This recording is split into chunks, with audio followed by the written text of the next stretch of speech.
ఎవరికీ ఇవ్వద్దు మరి. అట్లాంటప్పుడు కొంతమందికి ఇస్తారు ఎట్లా? నాకివ్వరు ఎట్లా? మహిళా కాంగ్రెస్ సోదరుమణులందరికీ నమస్కారం. ఈ ఇప్పుడు ఇందాక ఎన్టీవీలో ఇది ప్లే అయింది.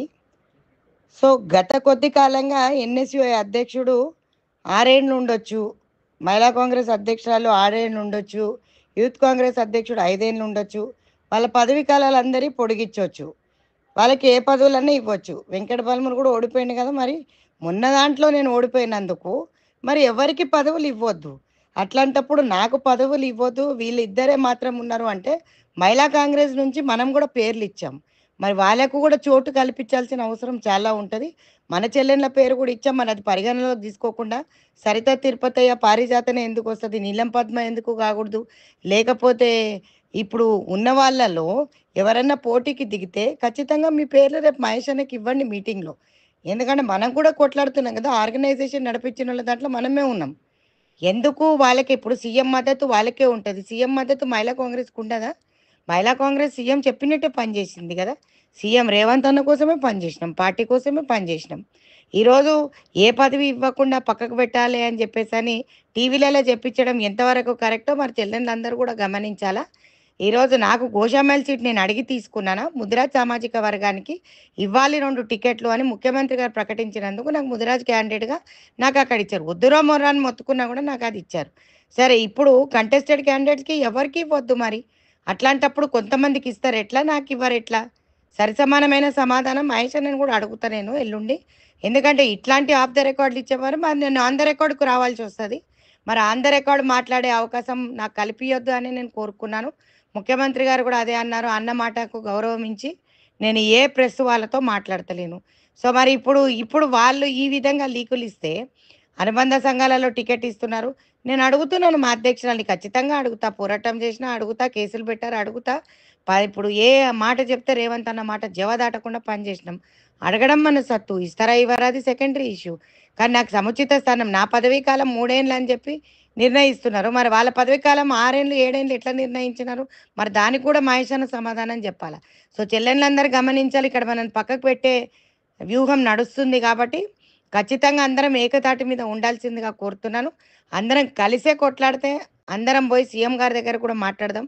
రేవంత్ అన్న దగ్గర కూడా మాట్లాడదాం. అందరి చెల్లెండ్లే రేవంత్ అన్నకి. ఒక చెల్లె ఎక్కువ, ఒక చెల్లె తక్కువ. బీఆర్ఎస్ నుంచి వచ్చిన చెల్లెండ్లు ఎక్కువ, కాంగ్రెస్ చెల్లెండ్లు తక్కువ అనేది ఏమీ లేదు. మేము మన అందరికీ సముచిత స్థానం ఇవ్వాల్సిందే. మరి ఇప్పుడు ఎన్టీవీలో వచ్చింది. ఇది వైరల్ అవుతుంది.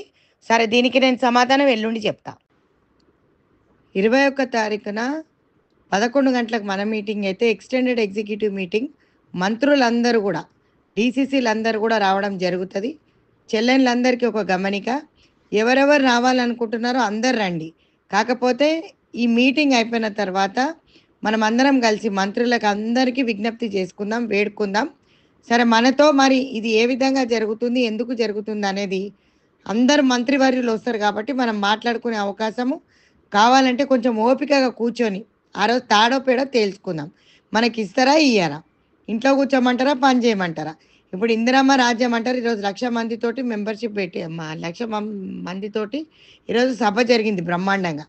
మనందరికీ పెద్దపీట ఏస్తన్నారు. మరి మహిళా కాంగ్రెస్ వాళ్ళకి ఏస్తారా లేదా? ఓసారి అందరు అన్నలను అడుక్కుందాం. నాకు సంవత్సరం అంటే డిసెంబర్ 3కి అయిపోతది. ఇప్పుడు నిన్న మన చెల్లెకు వెన్నెలకు కూడా ఇచ్చారు. సంతోషపడ్డాం. తను పోటీ చేయలేదా వెన్నెల? పోటీ చేసింది కదా! మరి మనమంటే గ్రౌండ్‌లో వర్క్ చేసినాం. మాస్ వర్క్ చేసినాం. ఇంత అంత కాదు. లేబర్ వర్క్ కంటే కూడా దరిద్రమైన వర్క్ చేసినాం. సంవత్సరం నుంచి మరి మీరు జిల్లా ప్రెసిడెంట్లందరికీ ఏం చేసిండ్రు? దానికి కూడా సమాధానం చెప్పాలా పీసీసీ అధ్యక్షుడు. గతంలో ఇప్పుడు మనం ఎంతమంది ఉన్నామో అంతమంది పని చేసాం. పని చేసినప్పుడు ప్రతి ఒక్కరికి మనం 30 మంది లిస్ట్ ఇచ్చాం. అందులో ఒక్కరికంటే ఒక్కరికి కూడా వేయకపోవడం శోచనీయం. సో, ఇది కూడా మనం అడగాల్సిన అవసరం ఉంటది కాబట్టి, సరే అధ్యక్షురాలిని పక్కకు పెట్టండి. మరి మీకు అంటే రేపొద్దున నేను చెప్పినా గదా! మీకు న్యాయం చేయకపోతే నేను దేనికైనా కూడా వెనకాడనని చెప్పిన. నేను ప్రాణత్యాగం కూడా చేస్తానని చెప్పడం జరిగింది మహేష్ అన్నకి. అందుకనేసే ఈ లీక్ ఇచ్చినట్టున్నారు. సో, నా పదవీ కాలం ముగిసింది అననంటే, పదవీ కాలంలో పనిచేసిన వాళ్ళకి సముచిత స్థానం ఇవ్వాలి కదా! మరిప్పుడు 2 స్థానాలు, 3 స్థానాలకు ఒకరు మొన్న మన తమ్ముడు బలమూరు వెంకట్‌కి ఎమ్మెల్సీ వచ్చే వరకు కూడా ఎన్ఎస్‌యుఐ ప్రెసిడెంట్ రెండిట్లో కంటిన్యూ అయినాడు. మరి 7 ఏళ్ల పదవీ కాలం చేయలేదా తమ్ముడు? నేను అన్నానా ఆ విధంగా? సో మరి ప్రక్షాళన చేసేటప్పుడు ఇది మాట్లాడాల్సిందిగా కోరుతున్నాం. సో ప్రతి ఒక్కరు కూడా ఆచితూచి మాట్లాడండి, గొడవద్దు మనకి.